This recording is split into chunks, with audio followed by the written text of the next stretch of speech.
Tayo pong lahat ay manalangin.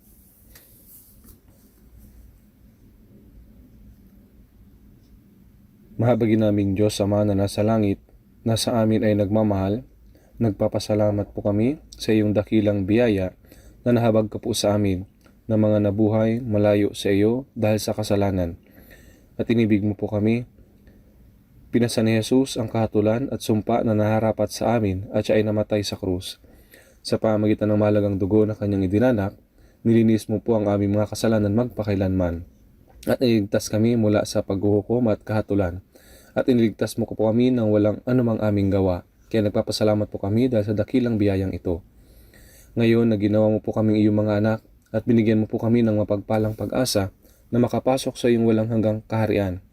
Nagpapasalamat po kami sa lahat ng iyong biyaya.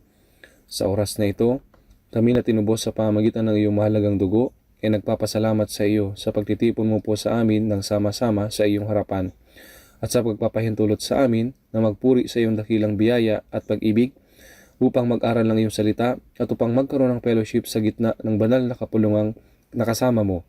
Maging sa sandaling ito, naniniwala po kami, Panginoon, na kasama ka po namin. Tignan mo po ang bawat sa amin at hawakan mo po kami sa pamamagitan ng iyong mahabagin at makapangyarihang mga kamay upang mapuno mo po kami ng mas masagana ng iyong biyaya, salita at kapangyarihan ng Espiritu Santo. Pamalahan mo po kami upang ang natitira naming buhay bilang mga anak ng Diyos ay hindi kailanman maging walang kabuluhan at mabuhay kami nang walang anumang dapat ikahiya.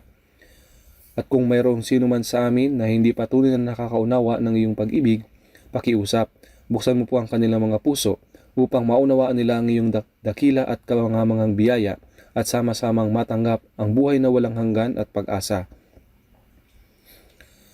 Samahan mo po nawa, Panginoon, ang lahat ng mga iglesia sa buong bansa at ang mga brothers at sisters sa maraming mga iglesia sa buong mundo na nag-iingat ng kanilang pananampalataya at nangangaral ng Ebanghelyo sa gitna ng mga kahirapan. Nawa ay samahan mo po sila sa pamamagitan ng kapangyarihan ng iyong salita at espiritu upang magawa nilang maisakatuparan ng may kapangyarihan ang dakilang gawain ng pag-aakay ng mga nawawalang mga kaluluwa patungo sa iyo. Maging sa oras na ito, pakiusap, turuan mo po kami ng iyong salita na nais mong ihayag sa amin, na iyong banal na kalooban at kung anong uri ng pag-atao ang naharapat sa amin. Nawa ang paparating na Bible Seminar, ang una sa bagong taon na magsisimula bukas, ay magbigay ng kagalakan at kalawalatian sa iyo, Diyos Ama, sa pamamagitan ng kaligtasan ng maraming mga kaluluwa. At para sa gawaing ito, ang mga brothers at sisters nawa ay magawang maipangaral ang Ebanghelyo ng biyaya ng Diyos sa mga nawawalang kaluluwa ng makapangyarihang isakatuparan ang gawain ng pagliligtas ng maraming mga kaluluwa. Sa oras na ito, lubos po kaming umaasa sa Espiritu Santo. Idinadalangin namin ito sa pangalan ng Panginoong Jesucristo. Amen. Buksan po natin ang ating mga Biblia sa Mateo chapter 22. Mateo chapter 22. Mateo chapter 22, magmula sa verse 1 hanggang sa verse 14. Babasahin ko po. Mateo chapter 22, verse 1 hanggang sa verse 14. Babasahin ko po.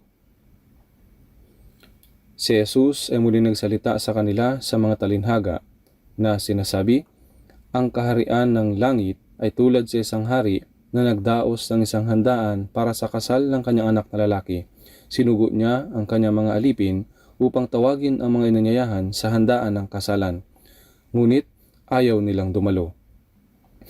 Muli siyang nagsugo ng ibang mga alipin na sinasabi, sabihin ninyo sa mga inanyayahan, narito, naihanda ko na ang aking handaan, pinatay na ang aking mga baka at manatabang hayop at handa na ang lahat. Halina kayo sa handaan ng kasalan. Ngunit hindi nila ito pinansin. At sila'y humayo, ang isa'y sa kanyang sariling bukid, ang isa'y sa kanyang pangangalakal. Hinuli naman ng iba ang kanyang mga alipin at ginawa ng masama at pinagpapatay. Kaya't nagalit ang hari, sinugo niya ang kanyang mga hukbo, pinuksa ang mga mamamatay taong iyon at sinunog ang kanilang lungsod. Pagkatapos, sinabi niya sa kanyang mga alipin, handa na ang kasalan, ngunit hindi karapat-dapat ang mga inanyayahan. Kaya't pumunta kayo sa mga pangunahing lansangan at anyayahan ninyo sa handaan ng kasalan ang sinumang makita ninyo. Lumabas ang mga aliping iyon sa mga lansangan at tinipon nila ang bawat matagpuan nila, masama man o mabuti, kaya't napuno ng mga panauhin ng kasalan. Ngunit nang pumasok ang hari upang tingnan ang mga panauhin, may nakita siya roong isang tao na hindi nakadamit pang kasal. Sinabi niya sa kanya, "Kaibigan, paano ka nakapasok dito na hindi nakadamit pang kasal?" Ngunit hindi siya nakapagsalita. Kaya't sinabi ng hari sa mga lingkod, "Gapusin ninyo ang mga paa at ang mga kamay niya at itapon ninyo siya sa kadiliman sa labas. Doon ay may pagtangis at ang pagngangalit na mga ngipin, sapagkat marami ang tinawag, ngunit kakaunti ang pinili." Hanggang dito po.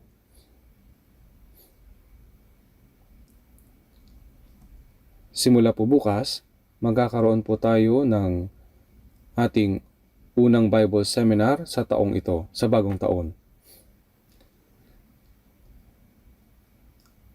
Ang pinakamahalagang gawain para sa ating mga naligtas na habang nabubuhay po tayo ay ang magpatotoo ng ebanghelyo ng biyaya ng Diyos na naunawaan natin.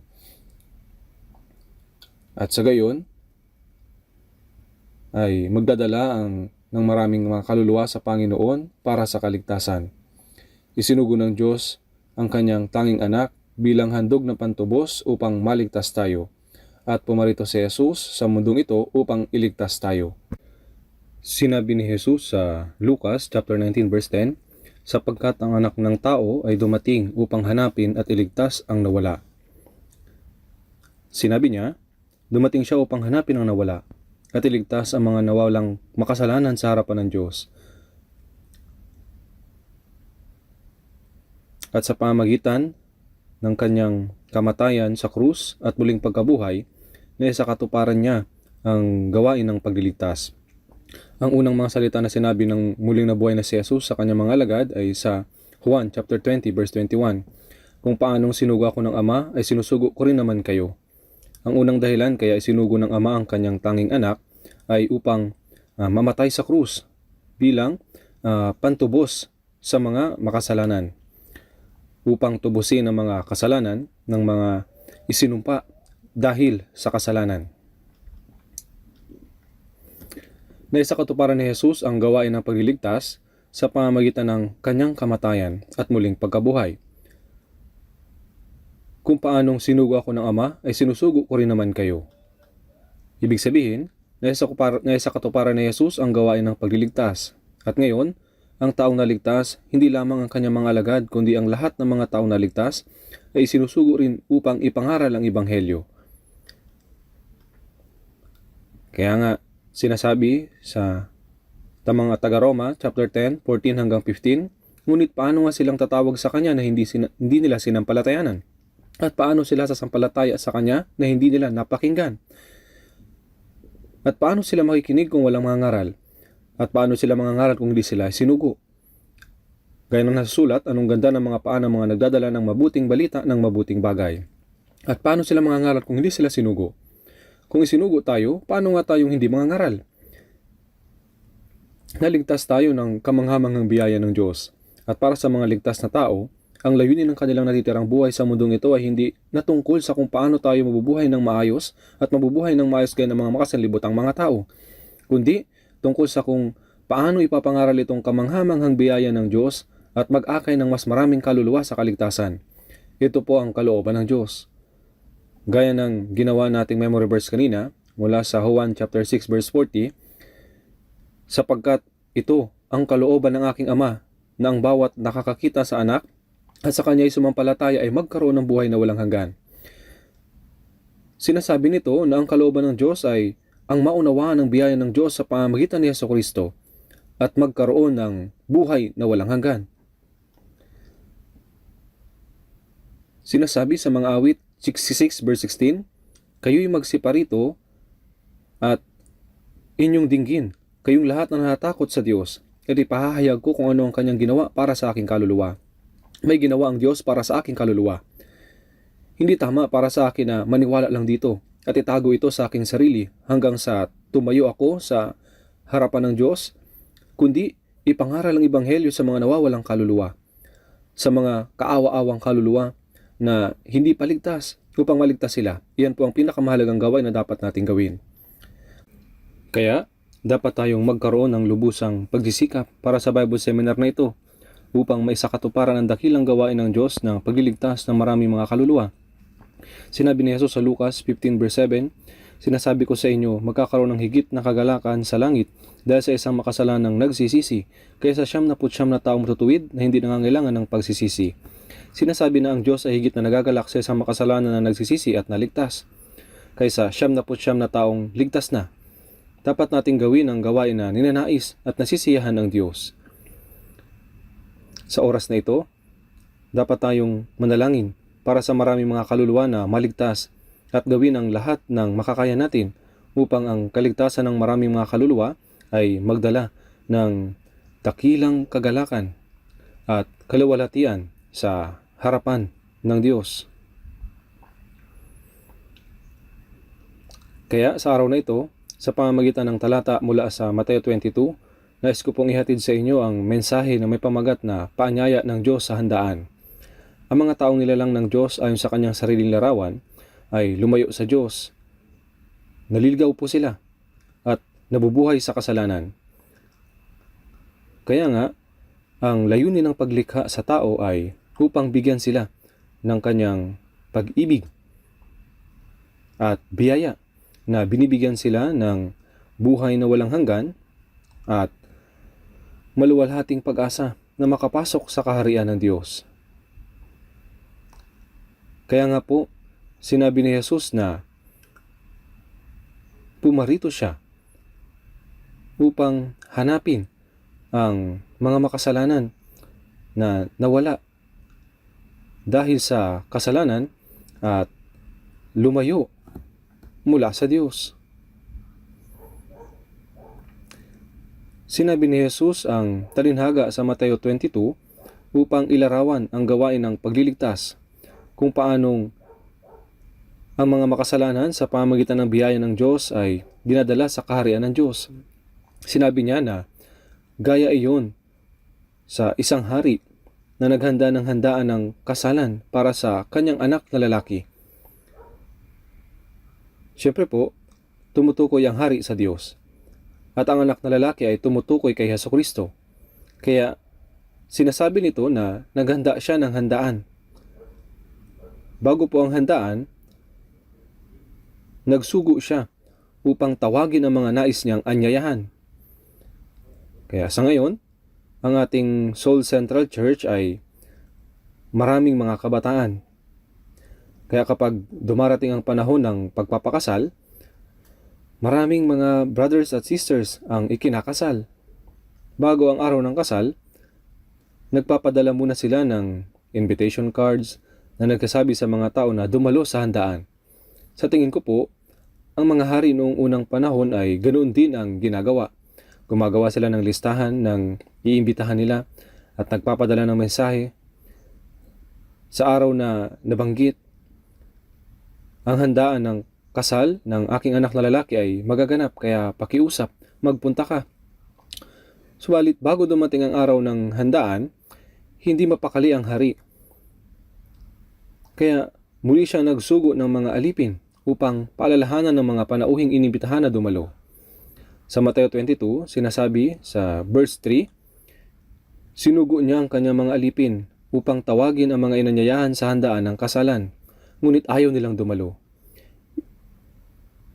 Isinugo ng hari ang kanyang mga alipin na sinasabi, ang handaan ng kasalan ay nakahanda na gaya ng naiplano.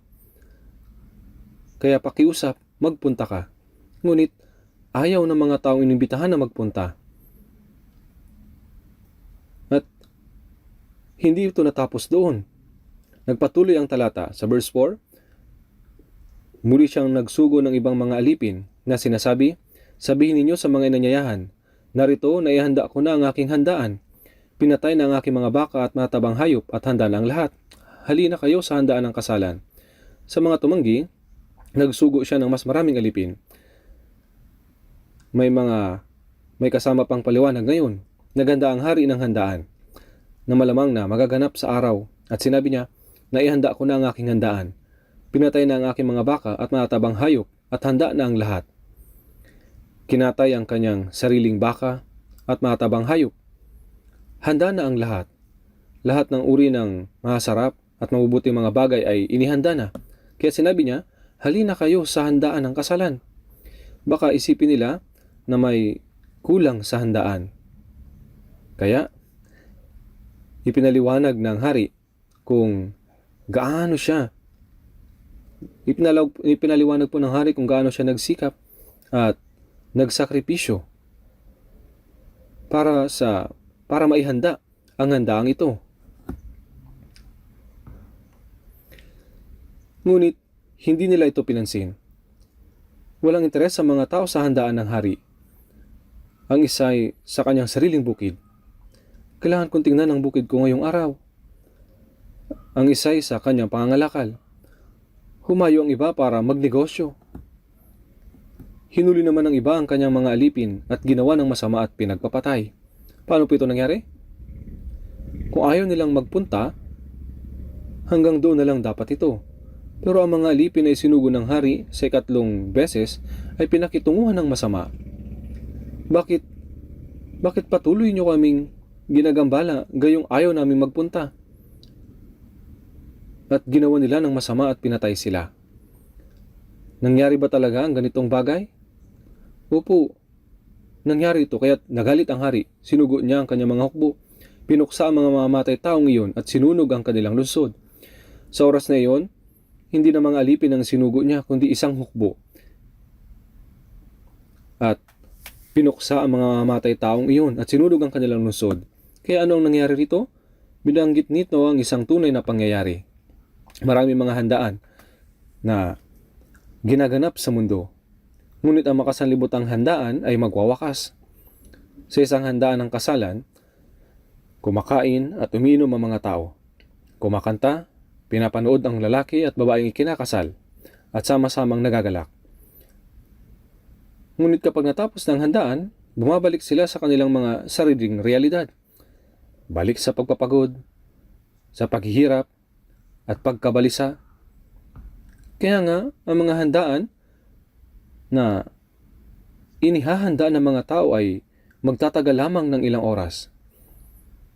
Kaya sinabi na noong unang panahon, dinadaos ng mga hari ang handaan ng ilang araw. Ngunit maging ang mga iyon ay matatapos kalaunan. Sinasabi sa mga kawikaan sa chapter 14, verse 13, maging sa pagtawa ang puso ay mapanglaw, at ang wakas ng kasayahan ay kalungkutan. Ang pagtawa at kasiyahan na artipisyal na ginagawa ng mga tao sa mundong ito ay mabilis na nawawala. Kaya nilarawan ang buhay sa mga awit. Sa chapter 90 verse 10, ang mga ito ay hirap at kaguluhan lamang. Maging sa pagtawa ang puso ay mapanglaw, at ang wakas ng kasayahan ay kalungkutan. Ang mga alalahanin at pagkabalisa sa puso ay hindi matatanggal ng mga pansamantalang kasiyahan. Ngunit ang handaan na inihanda ng Diyos ay iba. Sa halaman ng Eden, laging may kagalakan doon. Ngunit nang sumuway ang tao sa salita ng Diyos, sumunod sa tukso ng diablo at kinain ng ipinagbabawal na bunga, nagkasala sila laban sa Diyos at pinalaya sa halaman ng Eden. At ano ang nagsimula pagkatapos? Ang pagdurusa ng tao, pagpapagod at hirap ay dumating sa mundo. Tingnan natin saglit sa mga panaghoy. Pagkatapos po ito ng Jeremias, basahin po natin ang sabay-sabay mga panaghoy. Chapter 3, verse 33. Mga panaghoy, chapter 3, verse 33. Basahin po natin ang sabay. Sapagkat hindi niya kusang pinahihirapan o ang mga anak ng mga tao ay sinasaktan man. Pinahintulot ng Diyos na ang mga lumayo sa Kanya ay magdusa, magpagal at masaktan. Ngunit hindi ito ang tunay niyang intensyon. Hindi ibig sabihin ito na galit ang Diyos sa mga tao. at gusto niyang mapahamak sila. Gaya ng magulang na dinidisiplina o pinapalo ang kanyang mga anak ng pamalo, hindi dahil sa galit, kundi upang itama sila. Ganon din po ang Diyos. Ang disiplina ay hindi ang tunay na puso ng mga magulang. Ibinibigay ito upang maunawaan ng anak ang kanilang mali at magbalik sila. Sa parehong paraan, kapag binibigyan ng Diyos ang tao ng pagod, kahirapan at sakit, hindi ito ang kanyang tunay na puso. Sa halip, ipinapahintulot niya ito upang malaman ng mga tao na walang tunay na kaligayahan o kapahingahan sa mundong ito. At upang sila ay makabalik sa Kanya. Sinasabi sa Isaiah 39:17, "Narito, tiyak na para sa aking kapakanan ay nagtamo ako ng malaking kahirapan. Ngunit iyong pinigil ang aking buhay mula sa hukay ng pagkawasak, sapagkat iyong itinapon ang lahat ng aking mga kasalanan sa iyong likuran." Ang dahilan kung bakit ipinahintulot ng Diyos ang mga pisikal na pagdurusa ay upang bigyan ng kapayapaan ang kaluluwa. Ngunit iyong pinigil ang aking buhay mula sa hukay ng pagkawasak, sapagkat iyong itinapon ang lahat ng aking mga kasalanan sa iyong likuran. Hindi lang basta nagbibigay ang Diyos ng sakit, ngunit sa kanyang pag-ibig, iniligtas niya ang kaluluwa mula sa pagkawasak. Sa huli, nasa katuparan ng Diyos ang gawain ng pagliligtas ng mga kaluluwa ng mga makasalanan, sapagkat iyong itinapon ang lahat ng aking mga kasalanan sa iyong likuran.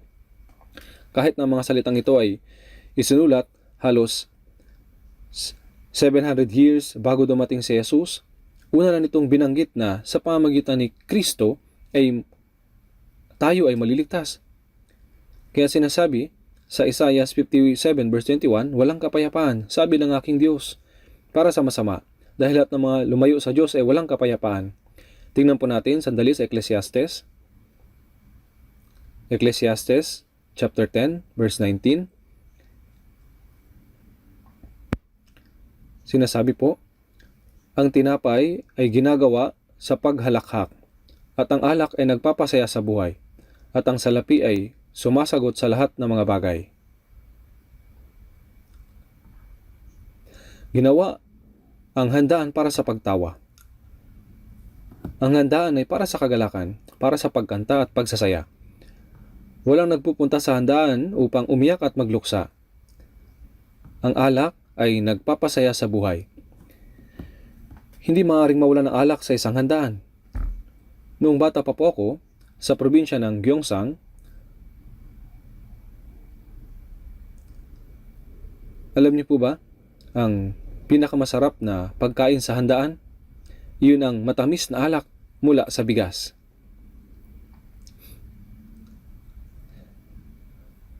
Ang matamis na inuming iyon ay para sa lahat, dahil hindi ito nakakalasing. Naghahanda ang mga pamilya ng kanya-kanyang alak mula sa bigas at dinadala ito bilang ambag sa handaan. Nagyayabang ang mga tao, ang matamis na alak mula sa bigas ng pamilyang ito ay mas masarap. Ngunit sa Israel po, ang pinakamahalagang elemento ng handaan ay ang alak. Umiinom ang mga tao ng alak at nagsasaya. Ang alak ay nagpapasaya sa buhay. Sa Juan chapter 2, nabasa natin ang tungkol sa handaan ng kasalan sa Kana, kung saan naimbita si Jesus. Parang may koneksyon ang kanilang pamilya dahil sa kanyang inang si Maria. Kaya, dumalo rin siya sa handaan si Jesus. Subalit, nagkaroon ng problema dahil naubos ang alak. Baka maraming panauhin ang dumating. O kaya naman, kaunti lang ang alak na inihanda. Sa kalagitnaan ng handaan ay naubusan ng alak. Ang maubusan ng alak ay nangangahulugan na ang kagalakan ng handaan ay nawala. Hindi dapat mangyari iyon. Ito po ay labis na nakakahiyang sitwasyon.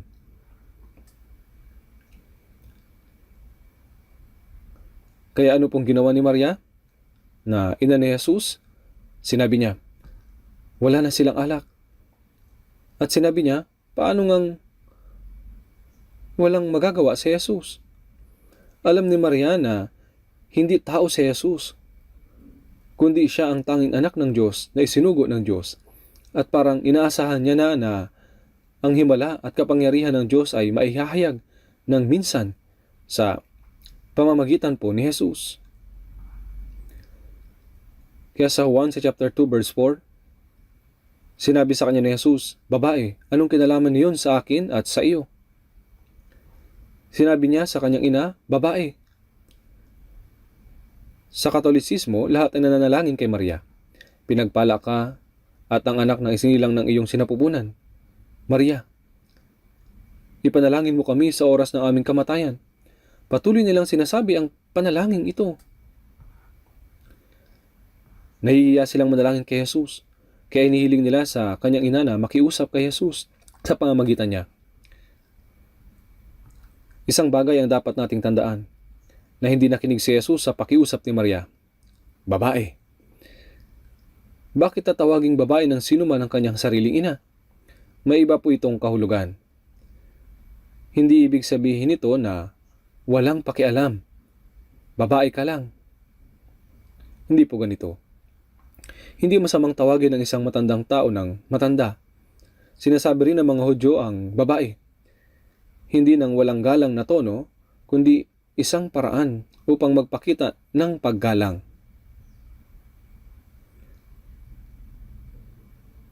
Kaya,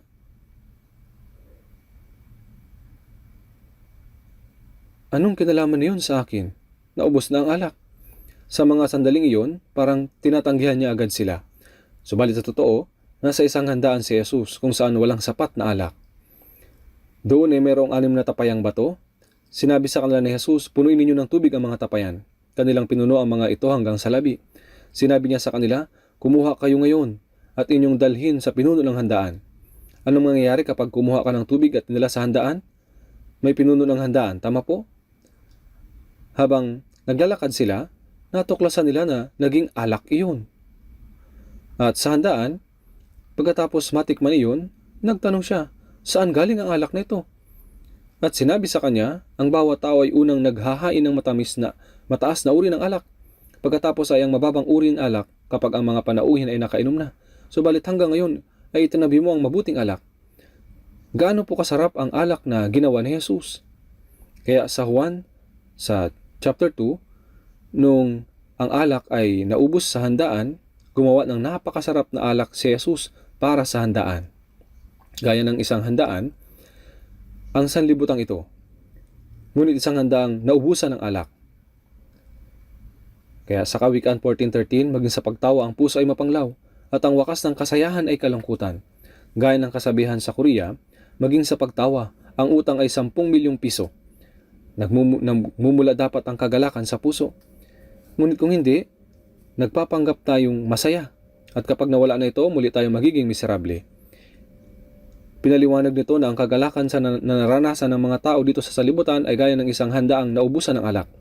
Si Jesus ang gumawa ng mas mabuting alak na nagsasabi na siya ang magbibigay ng tunay na kagalakan, kapayapaan at kaligayahan sa mga tao. Iyon po ang unang himala ni Jesus. Kaya nga sinasabi na ang alak ay nagbibigay ng kagalakan sa buhay.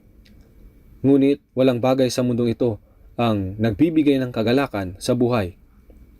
Nagsisimulang magsaya, ngunit kalaunan ay puro na paghihirap, pagdurusa at pagkabalisa.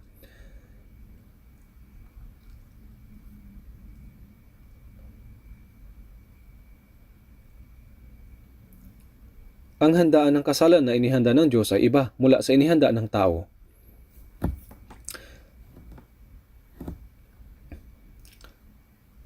Tumutukoy ito sa masaganang biyaya ng Diyos na ibinigay niya sa mga tao sa pamamagitan ni Jesucristo. Ang biyayang ito na hindi lamang nagligtas ng mga kaluluwa at nagbibigay ng tunay na kapayapaan at kagalakan, kundi nagbibigay din ng hindi matatapos na kagalakan na aabot hanggang sa araw ng Diyos.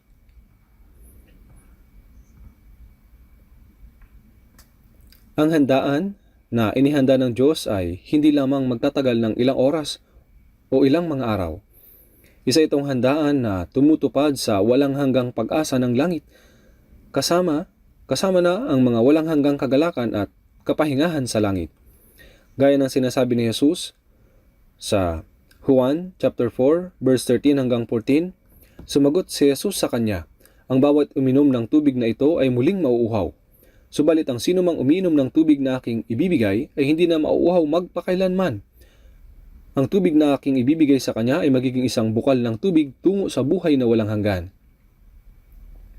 Ang mga tao sa mundong ito ay nauuhaw at sinusubukan nilang maibsan ang uhaw na iyon sa pamamagitan ng kung ano-anong uri ng kasiyahan. Ngunit gaya ng babaeng Samaritana na nag-igib ng tubig at sinabi ni Jesus, sumagot si Jesus sa kanya, ang bawat uminom ng tubig na ito ay muling mauuhaw. Subalit ang sino mang umiinom ng tubig na aking ibibigay ay hindi na mauuhaw magpakailanman. Ang tubig na aking ibibigay sa kanya ay magiging isang bukal ng tubig tungo sa buhay na walang hanggan. Ang kaligayahang ibinibigay ng Panginoon ay hindi isang bagay na matatapos ng panandalian. Ito po ay walang hanggan. Tingnan po natin saglit sa Kawikaan. Kawikaan chapter 15. Kawikaan chapter 15. Kawikaan chapter 15 verse 15. Kawikaan chapter 15 verse 15. Basahin po natin ng sabay. Lahat ng mga araw ng naaapi ay kasamaan, ngunit siyang may masayahing puso ay laging may kapistahan. Lahat ng mga araw ng naaapi ay kasamaan. Ang mga tao sa mundong ito ay nabubuhay sa gitna ng kahirapan, pagdurusa at pagpapagal. Tunay na malupit ang mga araw, ngunit siyang may masayahing puso ay laging may kapistahan. Ito po ang kaligayahan ng puso. Sinabi sa unang Tesalonica 5:16, magalak kayong lagi. Paano tayo palaging magiging maligaya? May mga panahon ng kaligayahan, panahon ng kalungkutan, at panahon ng sakit. Ngunit ang kaligayahan na ibinibigay sa atin ng Panginoon ay isang kaligayahan na maaaring patuloy na tamasahin, kahit ano pa man ang mangyari. Kaya sinabi, ngunit siyang may masayahing puso ay laging may kapistahan. Tulad ng puso na laging may kapistahan, ang kaligayahan at kasayahan ay hindi matatapos. Ngunit, nang maghanda ang hari ng isang handaan ng kasalan at inibitahan ang mga dapat imbitahan, tumanggi silang pumunta rito. Kaya sinugo niya ang kanyang mga alipin at sinabi, Mateo 22 verse 4, pinatay na ang aking mga baka at matatabang hayop at handa na ang lahat. Halina kayo sa handaan ng kasalan. Ngunit tumanggi silang pumunta. Ang katotohanang muli niyang isinugo ang kanyang mga alipin ay ang pagpapakita ng pag-ibig ng Diyos. Ang pag-ibig ng Diyos na matiisin, na naghahangad na maligtas ang mga kaluluwa sa pamamagitan ng kanyang biyaya.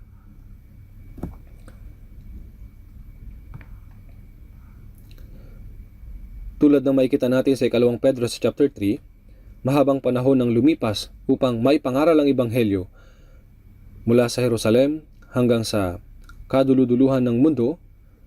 Sa makatuwid, sa 2 Pedro 3 verse 8, ang isang araw sa Panginoon ay tulad ng 1,000 taon, at ang 1,000 taon ay tulad ng isang araw. Ang Diyos ay matyaga at naghihintay. 2 Pedro 3 verse 9, na hindi ibig na sino man ay mapahamak, kundi ang lahat ay dumating sa pagsisisi. Ang mga Hudyo na mga unang naimbitahan ay tumanggi sa Ebanghelyo. Ipinako nila si Jesus sa krus na siyang pumarito upang iligtas sila. Sino nagsabing patayin siya? Si Pilato ba ang pumatay kay Jesus? Hindi po. Ang mga relihiyosong pinuno ng mga Hudyo ang pumatay kay Jesus. Matapos ang muling pagkabuhay ni Jesus, binugbog nila ang mga apostol at nangangaral ng Ebanghelyo. Tumigil ka sa pagsasalita. Sa 12 apostol, si Santiago ang unang pinatay. Nang malaman ni Herodes na natuwa ang mga Hudyo na patayin ang mga apostol, pinaputol niya ang ulo ni Santiago. Sa mga Gawa chapter 7, ang diakonong si Esteban ay pinagbabato ng bato hanggang sa mamatay. Nang mapuno siya ng Espiritu Santo at ipinangaral ang Ebanghelyo, pinagbantaan ng mga alagad upang tumigil sa pangangaral ng Ebanghelyo sa tuwing matapang nila itong ipinapangaral. Sinabi ng mga apostol sa mga Gawa 4:19 hanggang 20. Ngunit sumagot sa kanila si Pedro at si Juan, "Kung matuwid sa paningin ng Diyos na makinig muna sa inyo, sa halip na sa Diyos, kayo ang humatol. Sapagat hindi maaring hindi namin sabihin ang aming nakita at narinig. Sinabi kong huwag kang magsalita." Sila'y binugbog nila at kinulong. Hindi lamang nila tinanggihan si Jesus, kundi inusig, hinagupit at pinatay nila ang mga nangangaralang ebanghelyo. Ganito ang naging ugali ng mga Hudyo na mga unang naimbitahan. Kaya ipinadala sa kanila ng Diyos ang mga hukbo ng Romano noong 70 AD. Pinadala niya ang mga Romanong si General Titus na walang awang pinatay ang 1.1 milyon ng mga Hudyo at sinunog ang templo sa Jerusalem.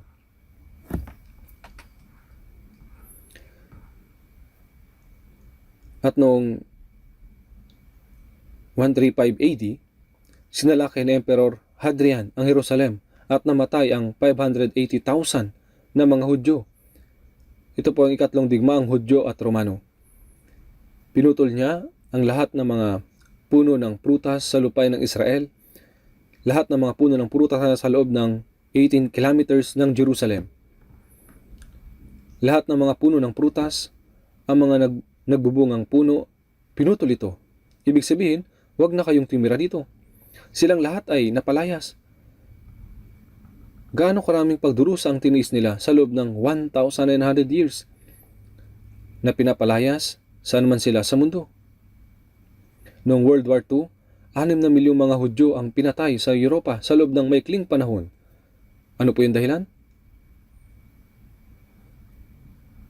Si Pilato na sinubukang tumakas sa pagkakasala ng pagpatay sa inosenteng si Jesus ay naghugas ng kanyang mga kamay.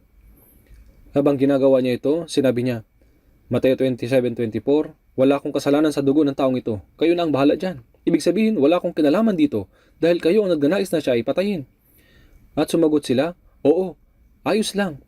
Na sinasabi, Mateo 27:25, "Pananagutan namin at ng aming mga anak ang kanyang dugo." Tulad ng sinabi nila noong AD 70, nang nabubuhay pa ang mga pumatay kay Jesus, 1.1 milyong mga Hudyo ang pinatay. Pagkatapos ito, 580,000 ang mga Hudyo rin ang pinatay. At hindi pa ito natapos doon. Pinapalaya sila saan mang bahagi ng mundo. Sa loob ng 1,900 years, hindi pinahintulot ang tumira sa lupain ng Israel ang mga Hudyo. Sa panahon ng Crusades, saan man magpunta ang mga Crusaders, pinapatay nila ang lahat ng mga Hudyo na tinatawag nilang ang mga anak ng Diablo na pumatay kay Jesus. Nang kumalat ang Black Death sa Europa, pinagbintangan nila ang mga Hudyo na sinasabi ang mga Hudyo na ang nagpakalat ng sakit. At nilaso nila ang mga balon at pinatay sila ayon lamang sa mga maling bintang na ito. Sa ganito at gayong paraan, sa loob ng halos 2,000 taon, napakarami mga Hudyo ang pinatay na umabot sa halos mawala na sila sa mundo. Bakit po? Ito ang kabayaran ng pagtanggi sa handaang inihanda ng Diyos. Ito ay isa ring bagay na dapat nating pag-isipan. Ang parusa na dumating sa mga Hudyo na tinanggihan si Kristo ay ipinapakita upang maging isang buhay na aral para sa lahat ng tao sa mundong ito. Ipinapakita rito kung gaano kalaking kasalanan ng pagtanggi sa paanyaya ng Diyos. Ano pong ibig sabihin na maimbitahan sa handaan ng Diyos? Ibig sabihin, ninanais na bigyan ng Diyos ang mga makasalanang tao ng tunay na kapayapaan at kaligayahan, walang hanggang buhay at pag-asa. Ngunit tinanggihan nila ang biyaya ng Diyos. Pinatay nila ang lahat ng mga propeta na isinugo ng Diyos, pinatay nila ang mga apostol at kanilang inusig sila. Nalaman na natin ang laki ng parusa bilang resulta sa pagtanggi ng biyaya ng Diyos. At hindi ito natapos doon. Ngayon habang ipinapangaral ang Ebanghelyo sa buong mundo, tinatanggihan ng mga tao ang biyaya ng Diyos. Narito, naihanda ko na ang aking handaan. Iniimbitahan ng mga tao sa handaan ng kasalan. Tinatawag sila upang manampalataya. Ang Ebanghelyo ng biyaya na ibinigay sa atin ng Diyos, ang dakilang biyaya na ipinagkaloob niya sa pamamagitan ng pagsakripisyo sa kanyang bugtong na anak. Ang Ebanghelyong ito ng Diyos na nagpapahayag na nagbibigay siya ng buhay na walang hanggan. At ang pag-asa na ng pagpasok sa langit ay pinahayag. Gayunpaman, mayroong kasalanan ng pagtanggi rito. Walang moral na kasalanan na ginagawa ng tao ang hindi mapapatawad. Ito ay dahil nais sa katuparan na ni Jesus ang walang hanggang katubusan para sa lahat ng ito doon sa krus. Ngunit ano po yung maaaring maging solusyon sa pagtanggi sa biyaya ng Diyos sa pamamagitan ni Jesucristo? Wala na po. Walang anuman kundi ang walang hanggang pagkawasak. Tingnan po natin ang saglit sa Lucas chapter 14.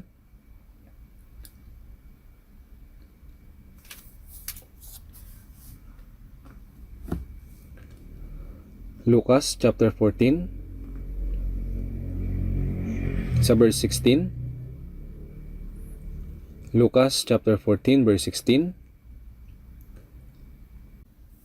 Subalit sinabi ni Jesus sa kanya, may isang naghanda ng isang malaking hapunan at marami siyang inanyayahan, at sa oras ng hapunan ay sinugo niya ang kanyang alipin upang sabihin sa mga inanyayahan, halikayo, sapagkat ang lahat ay handa na. Ngunit silang lahat ay pare-parehong nagsimulang magdahilan. Sinabi ng una sa kanya, bumili ako ng isang bukid at kailangan kong umalis at tingnan iyon. Hinihiling ko sa iyo na pagpaumanhinan mo ako. Sinabi ng isa pa, bumili ako ng 5 magkatuwang na bakang lalaki at paroroon ako upang sila'y subukin. Hinihiling ko sa iyo na pagpaumanhinan mo ako. Sinabi ng iba, ako'y nagpakasal, kaya't hindi ako makakarating. Ngayon, ito ay parehong kwento dito. Sinabi rito, may isang naghanda, ngunit ang mahalagang punto dito ay kung paano niya inanyayahan ang mga tao pagkatapos niyang maghanda ng isang handaan. Sinugo niya ang kanyang lingkod upang sabihin sa mga inanyayahan, halikayo, sapagkat ang lahat ay handa na. Ngunit silang lahat ay pare-parehong nagsimulang magdahilan.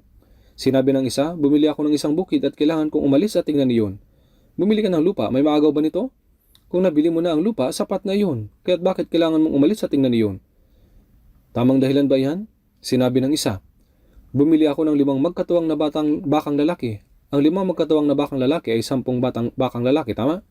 Ngunit kung nabili mo na ang 5 magkatuwang na baka, ibig sabihin ay nasubok na ito. Kaya, bakit pa pupunta? Ano pa ang gagawin? Pinipilit nilang magdahilan. Sinabi ng isa, ako'y nagpakasal. Sinasabi niya na dahil nagpakasal siya sa kanyang asawang babae at dapat na pasayahin ang kanyang asawa, hindi siya makakapunta. Tunay nga, maraming dahilan na para hindi pumunta. Hindi po ba? Ngunit paano iyon magiging dahilan para tanggihan ang espesyal na handaan para sa kasal na inihanda ng hari? Hindi po ito maaari. Ito po ay hindi makatwirang mga dahilan na ginagawa na tumanggi sa ebanghelyo ng biyaya ng Diyos na ipinangaral. Kailangan kong umalis at tingnan ang aking bukid. Bumili ako ng 5 magkatuwang na bakang lalaki at kailangan kong umalis at tingnan ang aking bukid. Bumili ako ng 5 magkatuwang na bakang lalaki at kailangan ko silang subukin ngayong araw. At sa Mateo, sinasabi na iyon ay araw ng paghahanap buhay. Umalis sila. Ang isa ay pumunta sa bukid, ang isa ay sa kanyang hanap buhay. Hindi ako makakapunta sapagkat ako'y nagpakasal. Alang-alang sa mga makalamang bagay ng mundong ito, mga material na bagay at kasiyahan ng laman, tinanggihan nila ang dakilang biyaya na naisipagkaloob ng Diyos. Ang handaan na inihanda ng Diyos, nagalok siya ng walang hanggang kagalakan at kapayapaan at maging ang maluwalhating pag-asa na makapasok sa kaharian ng langit. Hindi naghanda ang Diyos ng handaan na matatapos sa loob lamang ng ilang oras. Hindi alam ng mga tao kung gaano kalaking kasalanan ng pagtanggi dito. Ang Diyos ay naghanda ng isang biyaya sa pamamagitan ng pag-aalay ng kanyang bugtong na anak upang ang lahat ng tao ay maligtas. At habang ang ebanghelyo ng biyaya ay pinahahayag, tinatawag niya ang mga tao na lumapit sa Diyos at makibahagi sa handaang ito, sa biyaya ng Diyos. Ang kabayaran sa pagtanggi ng paanyayang iyon ng Diyos ay talagang nakakatakot. Ito ay isang kalunos-lunos na bagay na walang hanggang kalungkutan. Mukhang hindi ito nauunawaan ng mga tao.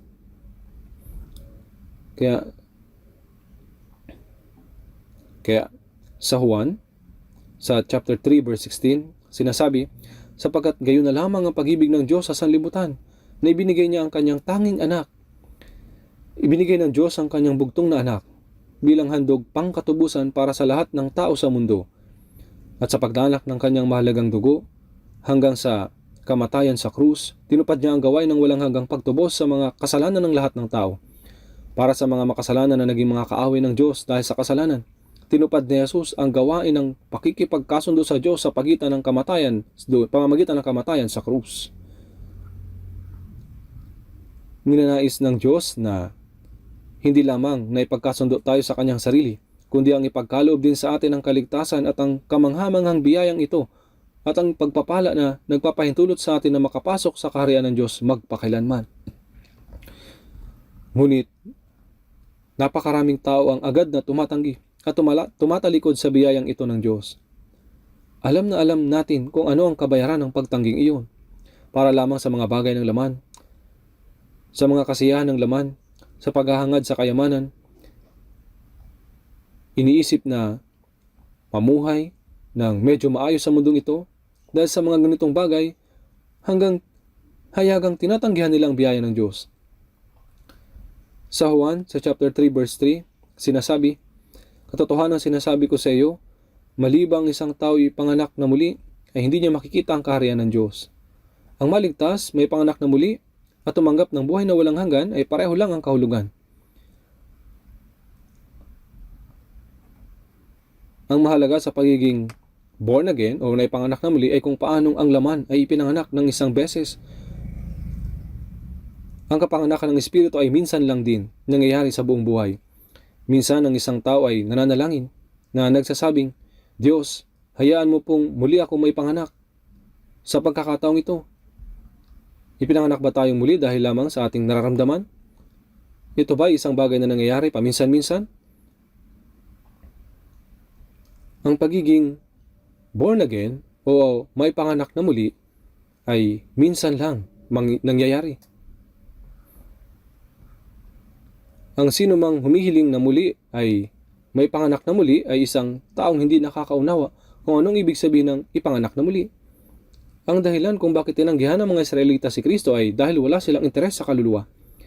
Hindi na naunawaan ang bagay ng kaligtasan, ni ang buhay na walang hanggan, ni ang pag-asa ng pagpunta sa langit. Ang inaasahan lang nila ay kapag dumating ang Kristo, sasakupin niya ang Roma at gagawing malaya ang Israel. Dahil naghihintay sila ng isang Kristo na gagawin ng mundong ito ng isang lugar kung saan mabubuhay sila ng maayos, at dahil sinakop ni Jesus ang Roma, bibigyan sila ng kalayaan. Sinabi nila, hindi ito ang Mesiyas na hinihintay natin, kaya tinanggihan nila siya. At anong kabayaran noon? Ganap na dinurog ng Roma ang Israel at tininaboy sila sa iba't ibang panig ng mundo. Kaya sa loob ng halos 2,000 taon ay nagtiis sila ng isang kalunos-lunos na kasaysayan hanggang sa puntong halos mawala na ang bansa sa balat ng lupa. Bumagsak ang Israel dahil sa kasalanan. Ngunit sinabi ng Diyos na ibabalik niya sila upang ipakita na ang Diyos ay buhay.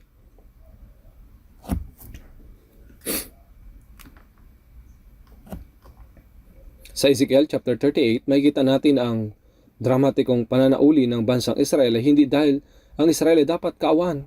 Ezekiel 36:22, "Hindi ito alang-alang sa iyo o sambahayan ni Israel na palapit na akong kumilos, kundi alang-alang sa aking banal na pangalan na iyon nilapastangan sa mga bansa na inyong pinuntahan." Ang bayan ng Israel ay nagtataglay ng pangalang ang sambahayan ng Diyos. Kaya nang bumagsak ang bansang Israel, nagtanong ang mga tao, patay na ba ang Diyos? Bakit ang lupain na ibinigay ng Diyos sa kanyang bayan ay niyurakan ng mga hintil at naging disyerto? Subalit nang pinanumbalik ng Diyos ang bansang Israel, at ang tiwangwang na lupain ay naging parang hardin ng Eden, ito ay ipinakita na ang Diyos ay buhay. Kaya sa Ezekiel chapter 36, sinasabi, "Hindi ito alang-alang sa inyo o sambahayan ni Israel na malapit na akong kumilos, kundi alang-alang sa aking banal na pangalan na inyong nilapastangan sa mga bansa na inyong pinuntahan, para sa banal na pangalan ng Diyos upang magpatotoo na ang Diyos ay buhay." Ngunit ngayon, hindi lamang Israel kundi ang mga tao sa buong mundo ay tinatanggihan ang biyayang ibinibigay ng Diyos. Bakit po ganoon? Masyado silang abala. Masyado silang abala sa mga bagay sa mundong ito na wala silang panahon o puwang para makibahagi sa biyaya ng Diyos. Ang kanilang mga mata ay nakatuon sa mundo, at ang kanilang mga paa ay napakabilis na humahabol dito. Ngunit, ano sa mundong ito ang maaaring maging dahilan upang tanggihan ang handaan ng Diyos? Ano po yung dahilan? Anong dahilan ang makapagbibigay katwiran dito? Siyempre po, ay wala pong anumang dahilan.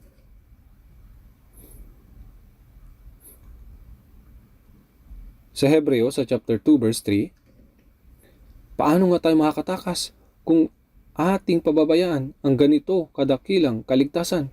Ibig sabihin nito na ang lahat ng ginagawa ng Diyos, ang paglikha ng langit at lupa, at pamamahala sa kasaysayan ng tao, ay sa katuparan lamang sa pamamagitan ng kanyang salita at kapangyarihan.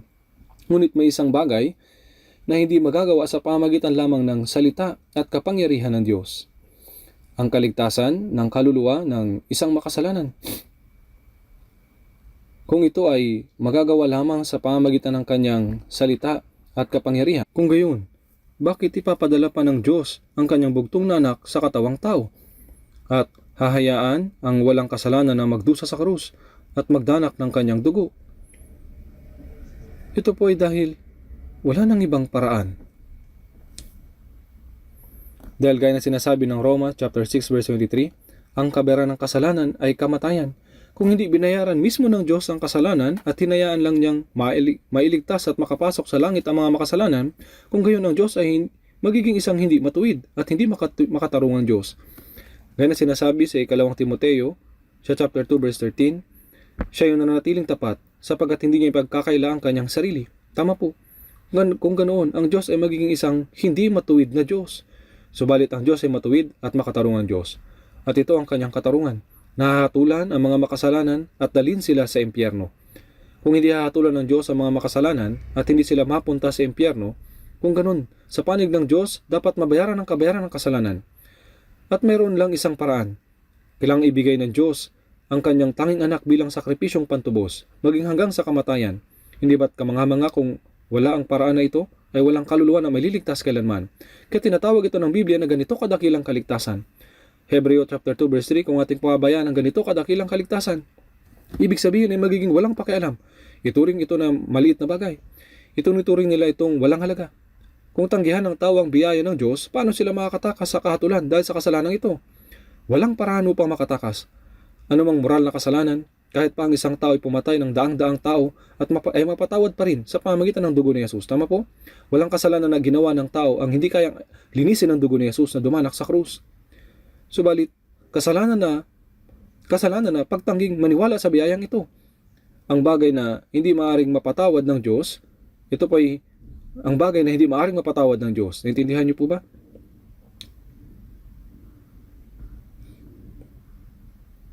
Kaya paano nga tayo makakatakas kung ating pababayaan ang ganito kadakilang kaligtasan?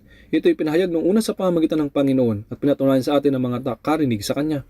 Ang tunay na nakaunawa sa Ebanghelyo ang makakaalam kung gaano kaganda at kamangha-mangha talaga ito. Hindi natin lubusang may paliwanag kung gaano talaga kamangha-mangha ang Ebanghelyong ipinapangaral natin.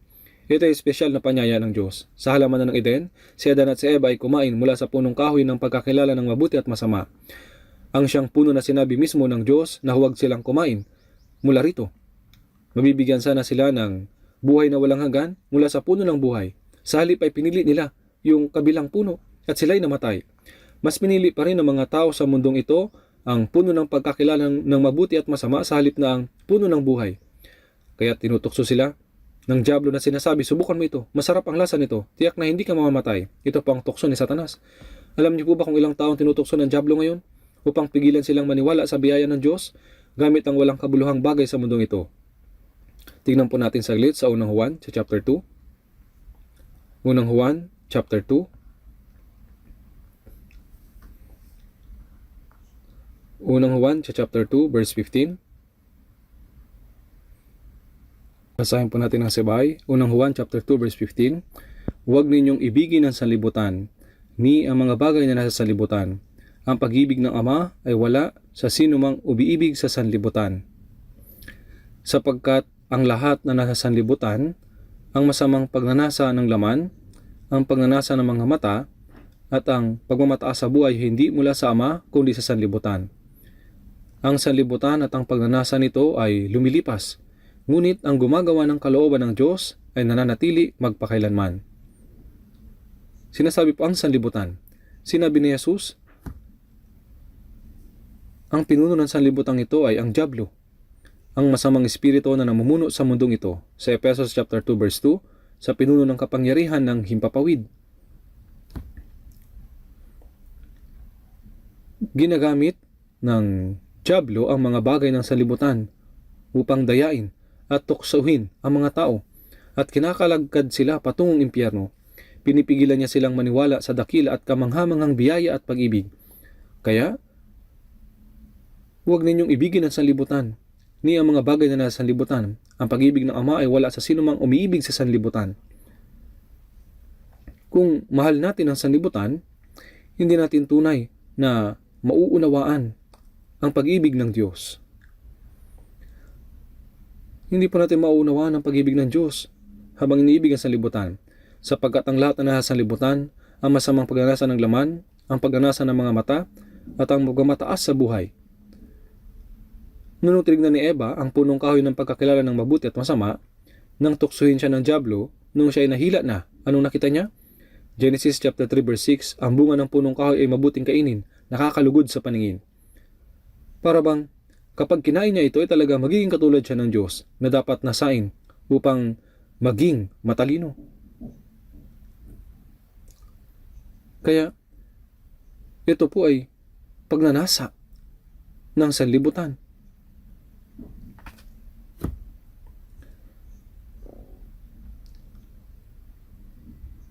Ito pong pagnanasa ng sanlibutan.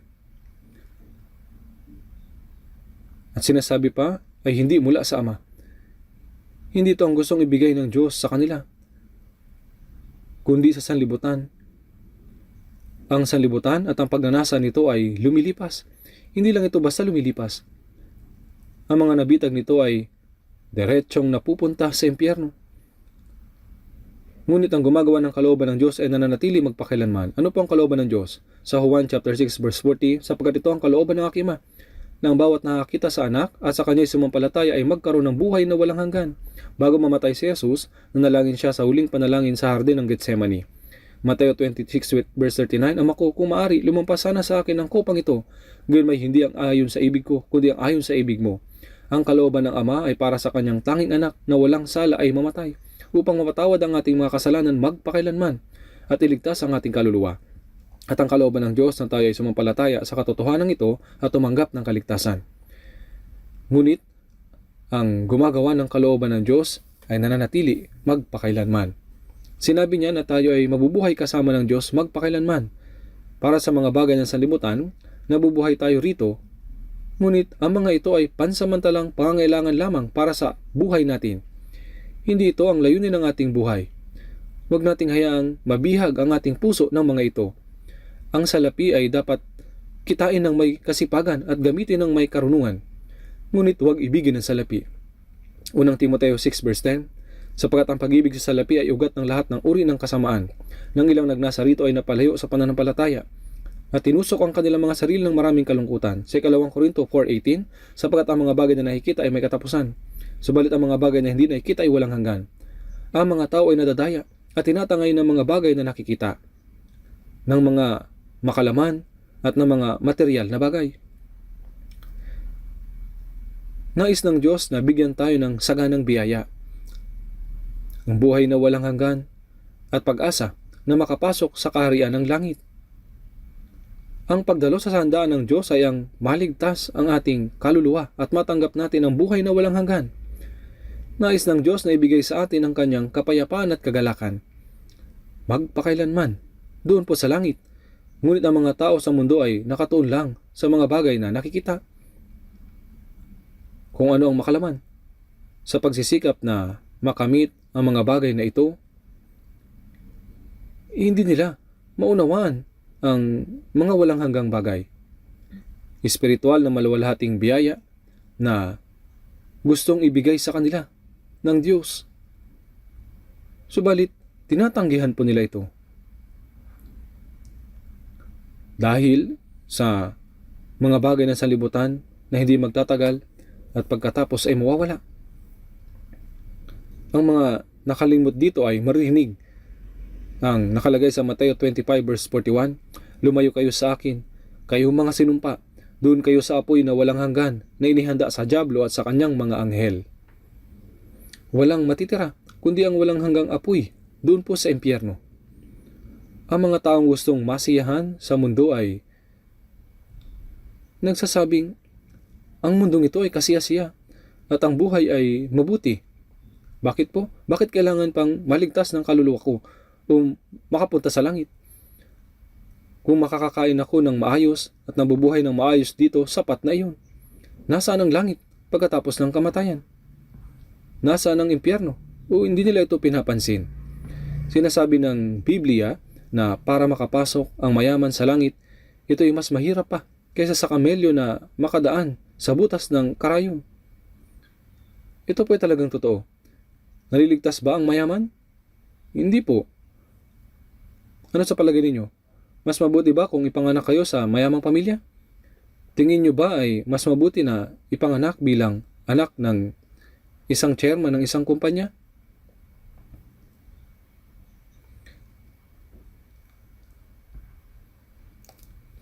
Yun ay isang direkta sa impyerno.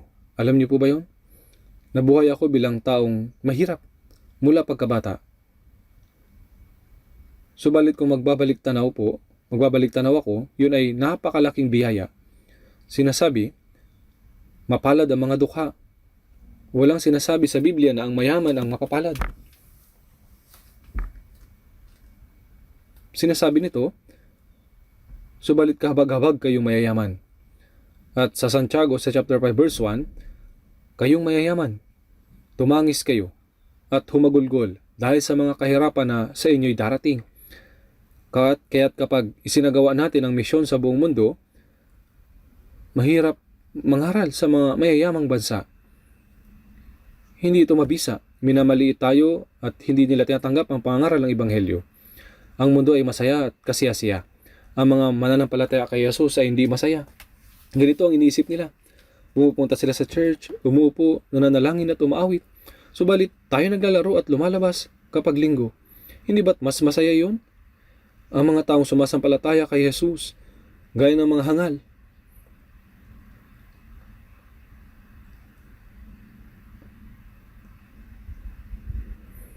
At mukhang kaawa-awa, sinasabi nila, tignan natin kung sino talaga ang kaawa-awa.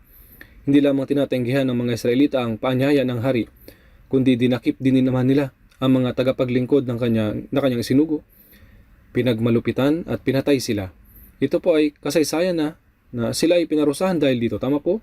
Ang bayan ng Israel ay ang bayang pinili ng Diyos. Ngunit sila ay kinalat sa buong mundo at tumanggap ng sumpa sa loob ng 1,900 years. Isang katotohanan na 6 na milyon na mga Hudyo ay pinagpapatay sa Europa sa loob lamang ng ilang taon na sa panahon ng World War II. Bakit po? Dahil sa kasalanan ng pagtanggi kay Kristo. Sa pamamagitan ng kasaysayan ng bansang Israel, ipinakita sa atin ng Diyos ang tunay na aral na ang kasalanan ito ay magdadala sa atin patungo sa walang hanggang pagkawasak. Patuloy na dumadalo ang mga tao sa church. Subalit, para saan ito?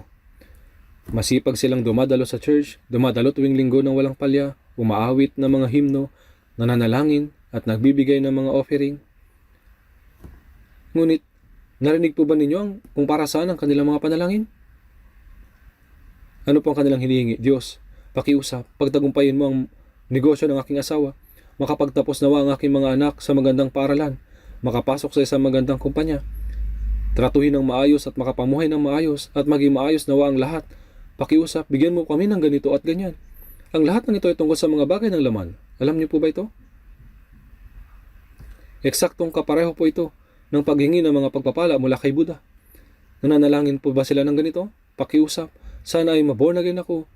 Pakiusap, iligtas mo po ako. Hindi po, sinasabi nila, natanggap ko na ito dahil dumadalo ako sa church. Bakit pa ako mananalangin para dito?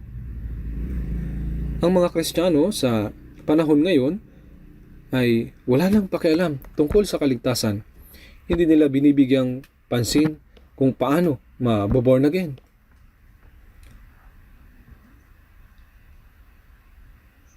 Ang mga Hudyo na pumatay kay Jesus ay pinapugutan ng ulo si Juan na tagapagbautismo na nagpatotoo kay Jesus. Hinusig nila ang mga apostol at labis silang tinutulan.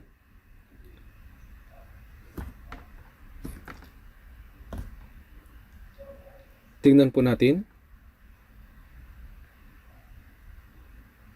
Mateo chapter 23.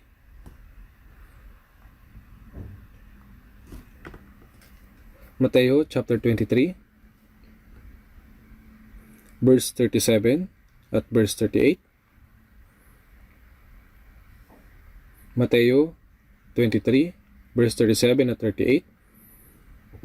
Babasahin ko po. O Jerusalem, Jerusalem, na pumapatay ng mga propeta at bumabato sa mga isinusugo sa kanya, makailang ulit kong ninais na tipunin ng inyong mga anak na gaya ng pagtitipon ng inahing manok sa kanyang mga sisiw sa ilalim ng kanyang mga pakpak, at ayaw ninyo. Masdan ninyo, ang inyong bahay ay iniiwan sa inyong wasak. Si Jesus ay nagsalita sa mga Hudyo na tumanggi sa kanya. O Jerusalem, Jerusalem. Ang Jerusalem ay ang pinakamahalagang lugar kung saan naglilingkod ang mga Israelita sa Diyos. Ito po ang lugar na kinaroroonan ng templo at kung nasaan ang pangako ng Diyos. Ngunit ano po ang ginagawa ng Jerusalem? O Jerusalem, Jerusalem, na pumapatay ng mga propeta at bumabato sa mga isinusugo sa kanya. Ang Diyos ay nagsugo ng mga propeta ng paulit-ulit, ngunit pinapatay nila sila. Bumabato sa mga isinusugo sa kanya. Ang Diyos ay nagsugo ng napakaraming mga propeta at pinatay nila ang lahat ng mga propetang iyon. Makailang ulit kong ninais na tipunin ng inyong mga anak na gaya ng pagtitipon ng inahing manok sa kanyang mga sisiw sa lalim ng kanyang mga pakpak. Sinasabi niya na ilang beses kong sinubukang tipunin ang bayan ng Israel patungo sa aking biyaya, kagaya ng inahing manok na tinitipon ng kanyang mga sisiw sa ilalim ng kanyang mga pakpak. At ayaw ninyo. Masdan ninyo, ang inyong bahay ay iniiwan sa inyong wasak. Ang mga taong tumanggi sa biyaya ng Diyos ay walang pag-asa. Sa palagay po ba ninyo ay ang Israel lamang ang ganito? Ngayon po, sa huling pagkakataon, ang Ebanghelyo ay patuloy na ipinapangharal sa buong mundo. Kapag tayo ay nagkasagawa ng Bible Seminar, sinasabi natin, halik kayo, sapagat ang lahat ay handa na. Sinasabi natin sa kanila na ang biyaya ay para sa lahat upang sila ay maligtas, ay handa na, sapagat ang tanging anak ng Diyos ay namatay doon sa krus. Kaya halik kayo. Halik kayo sa handaan ng Diyos. Ngunit kahit sabihin natin ito, hindi sila interesado. Sinasabi lang nila, maniwala ka na lang ng mabuti at pumunta sa langit. Ayos na ako na mapunta sa impyerno. Walang ingat silang nagkasalita ng ganito. Tingnan po natin Mateo chapter 22.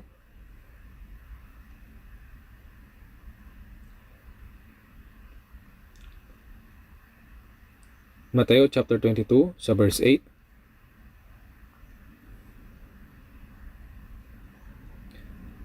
Pagkatapos, sinabi niya sa kanyang mga alipin, handa na ang lahat, ngunit hindi karapat-dapat ang mga inanyayahan.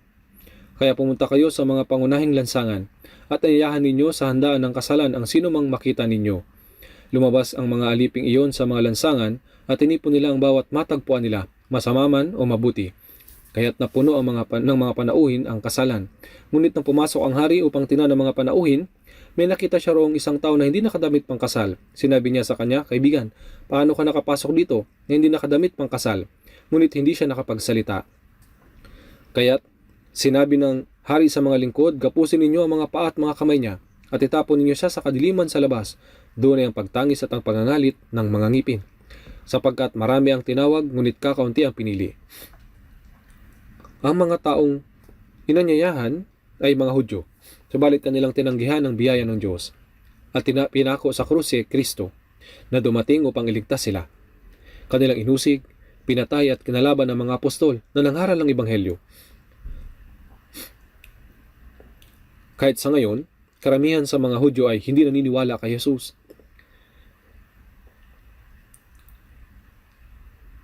Tatlong beses na po akong nakapunta sa Israel. At noong huli, Nagpunta po ako roon upang mangaral po ng Ebanghelyo. Nagsagawa po ako ng Bible seminar sa loob ng ilang araw sa hotel sa kibbutz na malapit sa lawa ng Galilea, kasama ang 20 mga Hudyo mga pastor at 20 mga asawa ng mga pastor na may kabuuan na 40 katao. Nagpunta din po ako sa mga churches na kanilang pinaglilingkuran. Akala ko ay ligtas po ang mga Hudyong mananampalataya, subalit hindi po. Karamihan sa kanila ay kagaya lamang ng mga Pentecostal na mga churches, umaawit lamang ng malalakas at ginagawa ang mga kaparehong bagay. Hindi lamang tinatanggihan ng mga Hudyo si Kristo, subalit kahit na mga Hudyong sumasampalataya kay Jesus ay hindi rin lubusang nalalaman ng Ebanghelyo. Talagang nakakagulat po ito. Ang panahong ito ang golden age ng Kristyanismo. Marami po mga church buildings, marami mga miyembro at marami mga pastor at ang mga worship service ay masyadong sopistikado at astig. Sa panlabas, mukha po itong mabuti, ngunit mahirap pong makita sa kanila ang tunay na born again. Bakit po ganito? Tinanggihan mismo nila sa kanilang sarili ang biyaya ng Diyos, sapagkat hindi lamang nila tinanggihan na magtungo sa handaan, kundi kanila rin dinakip ang mga lingkod na isinugo ng hari. Pinakitunguhan sila ng hindi maayos at pinatay sila, kaya't isinugo niya ang kanyang mga kawal. Pinatay ang mga mamamatay taong iyon at sinunog ang kanilang mga lungsod. Kaya sinunog ng Diyos ang buong Israel at ikinalat sila sa buong mundo. At sinabi niya sa kanila, sa verse 9, kaya't pumunta kayo sa mga pangunahing lansangan at anyayahan ninyo sa handaan ng kasalan ang sino mang makita ninyo. Sabi po, mga pangunahing lansangan. Ang mga taong unang inanyayahan ay mga espesyal na tao. Sila ang bayang pinili ng Diyos, ang Israel. Tama po? Kung magtutungo kayo sa mga pangunahing lansangan, lahat ng uri ng mga tao ay dumadaan sa mga pangunahing lansangan. Mga dakilang tao, mga taong hamak, mga taong mayayaman, mga dukhang tao, mabuting tao at masamang tao. Kaya pumunta kayo sa mga pangunahing lansangan at anyayahan ninyo sa handaan ng kasalan ng sino mang makita ninyo. Ang sino mang makita ninyo, ibig sabihin na hindi na natin pipiliin kung anong uri ng tao sila. Anyayahan ninyo sila, ang sino mang makita ninyo. Lumabas sa mga liping iyon sa mga lansangan at tinipon nila ang bawat matagpuan nila, masama man o mabuti, kaya't napuno ng mga panauhin ng kasalan. Ang lansangan ay ang sanlibutan, sa silangan, kanluran, hilaga at timog. Noong ipinangaral ni Apostol Pablo ang Ebanghelyo sa mga Hudyo, inusig ng mga Hudyo si Pablo at sinubukan nilang patayin siya. Kaya't anong sinabi ni Pablo? Kinakailangang ipahayag muna ang salita ng Diyos sa inyo. Yamang inyong tinakwil ito at tinahatulan ninyong hindi kayo karapat-dapat sa buhay na walang hanggan, kami ngayon ay babaling sa mga hintil. Natural na kailangan mo nang ipangaral ang Ebanghelyo sa mga Hudyo, kaya't yun ang ginawa ni Pablo. Ngunit dahil tinanggihan nila ito, siya ngayon ay bumaling sa mga hintil. Noong nangaral siya sa mga hintil ay tinanggap nila ang Ebanghelyo. Ang mga hintil sa buong sanlibutan, mula sa silangan, kanluran, hilaga at timog. Sinabi niya sa kanila, anyayahan ninyo sa handaan ng kasalan ng sino mang makita ninyo. Ito po ang biyaya ng Diyos. Tingnan po natin ulit sa Ebanghelyo ayon kay Lucas.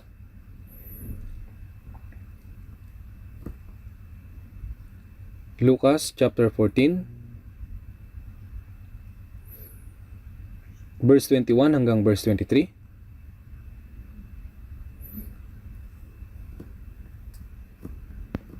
Lucas chapter 14 verse 21 hanggang 23. At bumalik ang alipin at iniulat ang mga bagay na ito sa kanyang Panginoon. Sa galit ng may-ari ng bahay ay sinabi sa kanyang alipin, pumunta ka agad sa mga lansangan at sa makikipot na daan ng bayan. At dalhin mo rito ang mga dukha, ang mga pilay, ang mga bulag at ang mga lumpo. At sinabi ng alipin, Panginoon, nagawa na ang iyong pinag-uutos mo, gayunpaman ay maluwag pa. Sinabi ng Panginoon sa alipin, lumabas ka sa mga daan at sa mga bakuran at pilitin mo silang pumasok upang mapuno ang aking bahay. Ngayon ay nag-imbita sila ng mga tao. Kaya sinabi, anyayahan ninyo ang sino mang makita ninyo. Pero sabi rin, gayunman ay maluwag pa.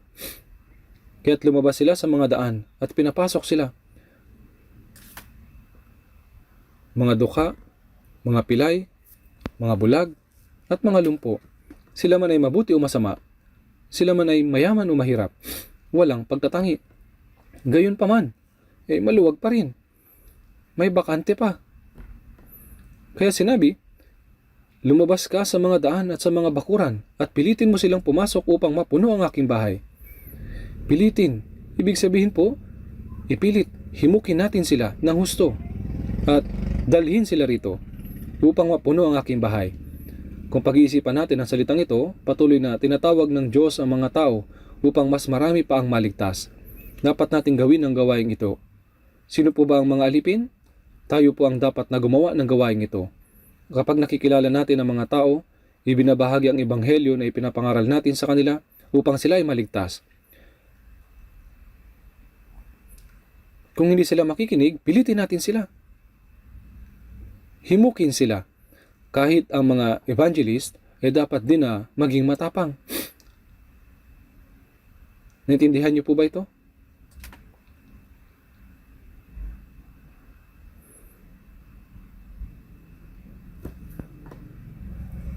Kung sila man ay makinig o hindi, huwag kayong manlumo.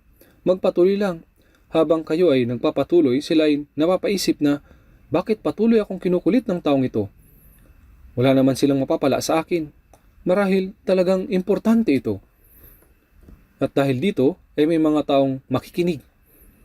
Habang nagpapatuloy kayo, tinutulungan ng Diyos ang kanilang puso at makatanggap ng kaligtasan.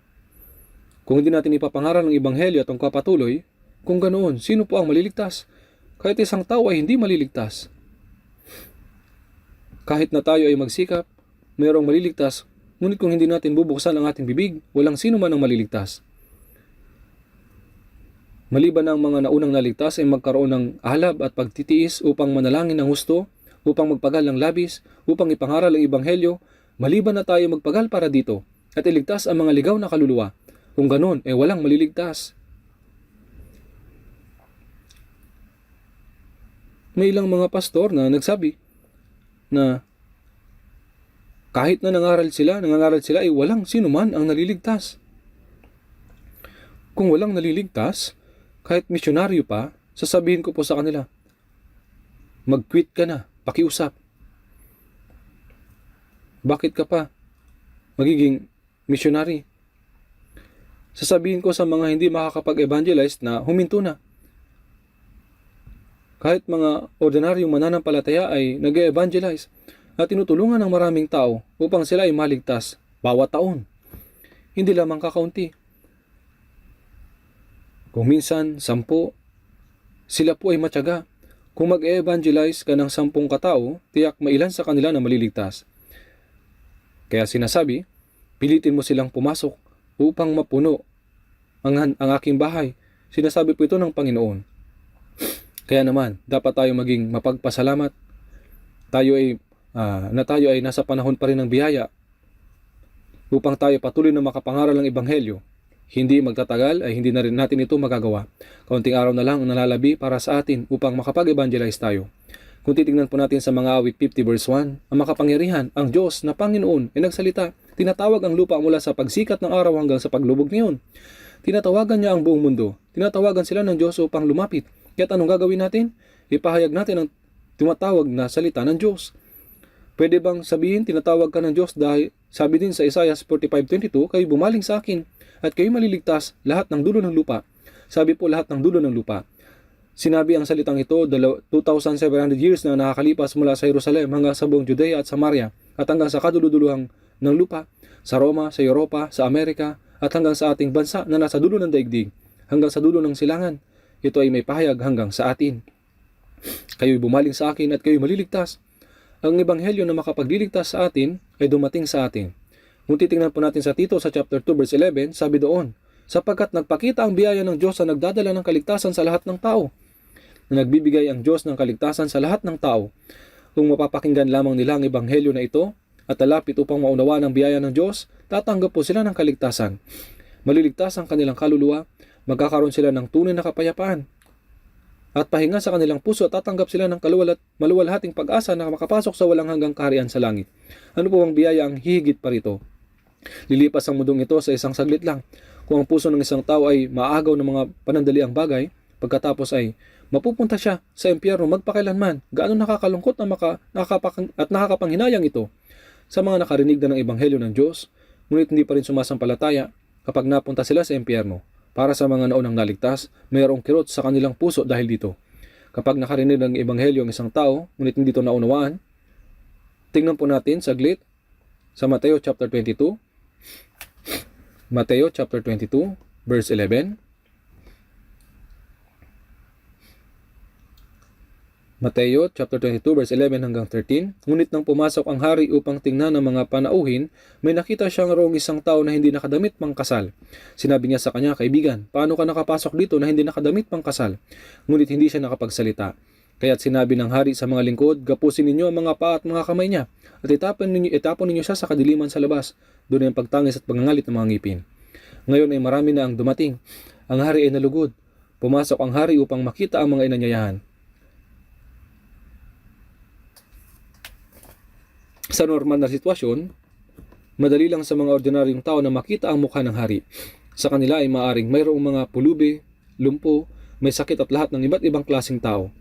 Paano makikita ng ganitong mga tao ang mukha ng hari? Subalit, bigla ay nagpakita ang hari upang makita ang mga panauhin ng kasal. Hindi lamang mga taong nagtipon ang dumalo sa kasalan, kundi gaano rin kalaking kagalakan na makita nila ang mukha ng hari, di po ba? Nagalak ang hari, ganoon din ang mga taong dumalo sa kasal ay masaya rin. Ngunit bigla ay mayroong isang tao na hindi nakasuot ng damit pang kasal. Para sa mga malalaking handaan o kapistahan ng hari, sinasabi na kailangan mong magsuot ng damit pang kasal.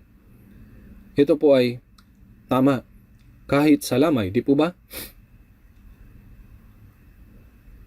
Kung maaari, ay magsuot kayo ng itim na damit o may itim na tie.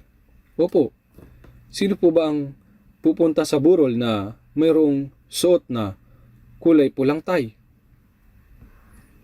Dapat ay tugma para sa okasyon. At para naman sa handaan, dapat ay magsuot ng malinis na damit. Tama po ba? Subalit, mayroong mga taong may sakit, pilay, maging mga pulubi. Paano nga ang mga taong ito ay makakapunta? Suot ang damit pang kasal. Silang mga nakasalubong sa lansangan ay walang oras pang maghanda ng damit pang kasal. Subalit sa handaan ng hari, ang mga damit pang kasal ay nakahanda na ng una. Kaya ibinigay ito na regalo para sa lahat ng dadalo sa handaan.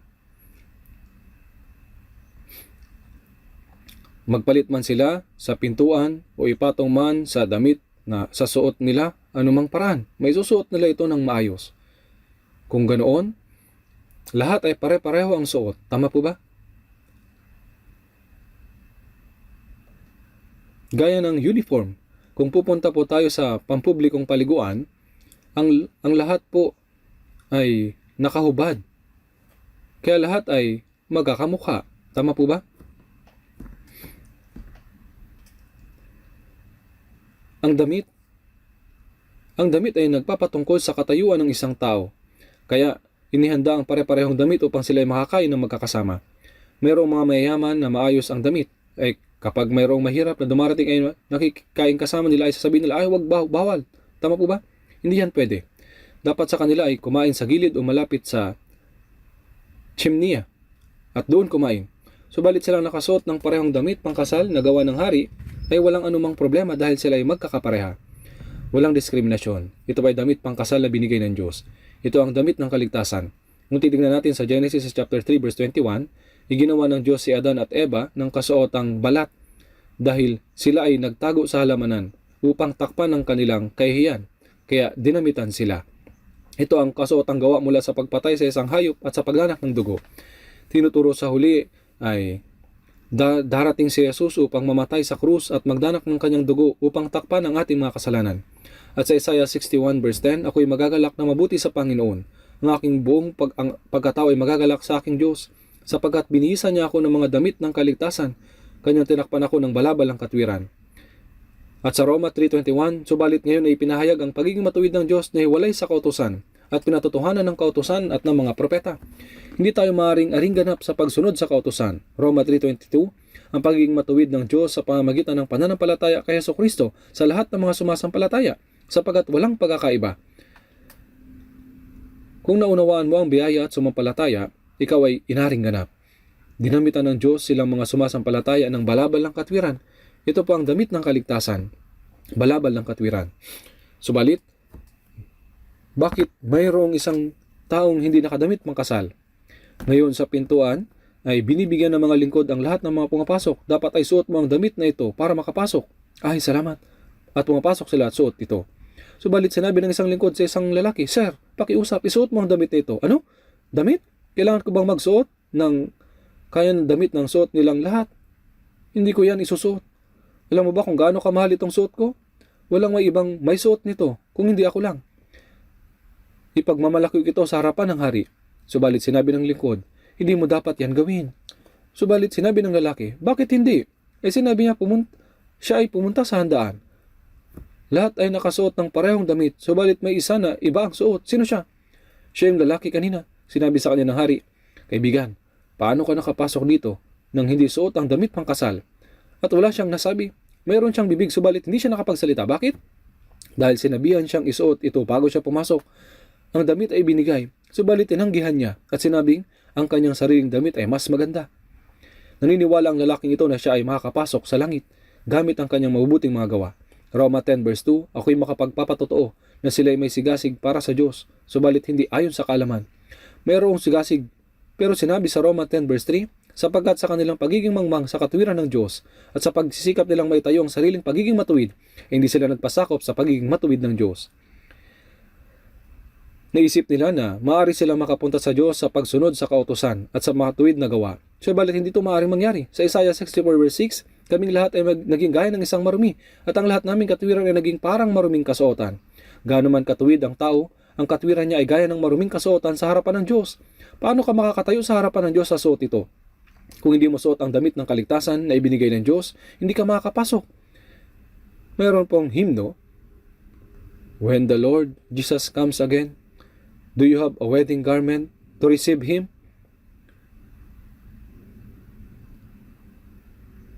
Dapat mong suot ang damit ng kaligtasan. Hindi natin dapat isuot ang sarili nating damit ng katwiran. Paano ka nakapasok dito nang hindi nakadamit pangkasal? At sinabi ng hari sa kanyang mga lingkod, gapusin ninyo ang mga paa at mga kamay niya, at itapon ninyo siya sa kadiliman sa labas. Ito po ay ang impyerno. Kaya sa Galatia chapter 5 verse 4, kayo hiwalay kay Kristo, kayo mga nagnais ariing ganap sa pamamagitan ng kautusan, nahulog kayo mula sa biyaya. Ang mahiwalay kay Kristo at mahulog mula sa biyaya ay impyerno. Kaya mayroong mga nakibahagi sa handaan subalit hindi nagsuot ng damit. Sila ay nakaupo sa church nang hindi man lamang naipanganak muli. Naliligtas at inisip nila, ako ang pinakamatuwid. Naniniwala sila na sila ay aring ganap sa harapan ng Diyos dahil sa kanilang katwiran. Sila ang taong hindi nakasuot ng damit pangkasal. At sinabi ng Biblia, sapagkat marami ang tinawag, ngunit kakaunti ang pinili. Marami ang tinawag. Sila ay pumunta sa church, subalit kakaunti ang pinili. Silang mga pinili ay silang mga naligtas sa biyaya ng Diyos. Sa Lucas 13:24, marami ang magsisikap na pumasok at hindi makakapasok. Marami ang gustong makapasok sa langit, subalit marami ang hindi makakapasok. Ibig sabihin na ang bilang ng mga maliligtas ay kaunti lang. Subalit mayroong nakibahagi sa handaan na dinamitan ng katwiran ng Diyos ay tatayo sa harapan niya. Opo. Mayroong mga nakibahagi sa handaan na dinamitan ng katwiran ng Diyos. Sila po ay tatayo sa harapan niya.